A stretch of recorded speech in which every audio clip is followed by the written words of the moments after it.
Want to talk a little bit about some of these buttons down here. Essentially, this is tank heaters. This is likely not going to be used, but if you're in like super freezing temperature camping, you can turn these heaters on. There's like a thermal blanket that wraps the water tanks and wraps the propane and all the different stuff and just kind of warms it up so it doesn't freeze. This button is the water pump. So when you plug into water at a campsite, the water pressure at the campsite's not going to be strong enough to really give you good water pressure in the RV. So you would flip this water pump on to give it some enough juice so it would actually give you the right water. This would also be absolutely necessary if you were dry camping and were not hooked up to the actual like a water spigot. You were just using the RV's water tank.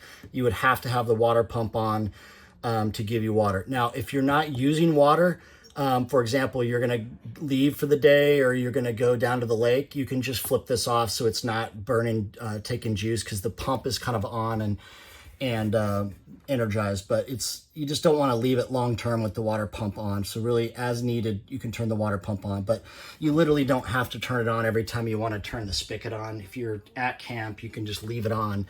Just if you're going to leave for an extended period of time, they said to recommend just to turn it off. This is your hot water heater. This is a tankless hot water heater, either gas or electric. So basically it creates hot water on demand. There is no storage tank. And so if your electric just takes a while for it to heat up, because again, it's on demand, gas will make the water heat up a lot quicker. But whatever power source you decide for the hot water heater, you can just leave it on when you get to camp, and that's going to be my source. But understand that you're going to have to turn this water on and let it run for a little bit for the heat actually to heat up the water, because again, it's on demand, and that goes for the shower as well. So pick your power source. If you're out of gas, then you could obviously use electricity, but this is going to be faster and more efficient. So some of these buttons up here will tell you how full your tanks are and how much you have left in your tanks. So if you click on the liquid propane, it tells you that you're 2/3 full. If you look at your battery's full. If you push the button for fresh water, your fresh water is 2/3 full. Black water, of course, is empty, and your gray water is empty. So these are the buttons to tell you how much or how full your tanks are, and this is the readout to tell you what it is. So again, propane, I'm 2/3 full. This is the battery, I'm full, etc., etc. And then the last thing up here is the generator. So this has an onboard generator. The generator uses the Ford truck gas to run. It doesn't have its separate fuel source.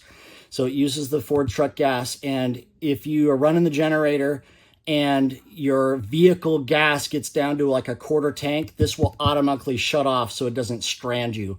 But essentially just understand it's sharing gas.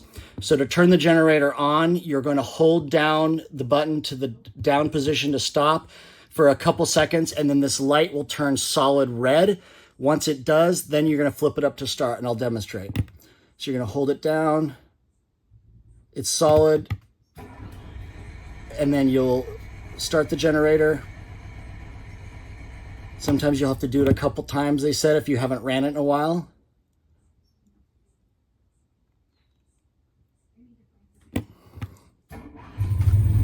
Okay, so now you can hear it, and it's solid red, and you can hear the generator running.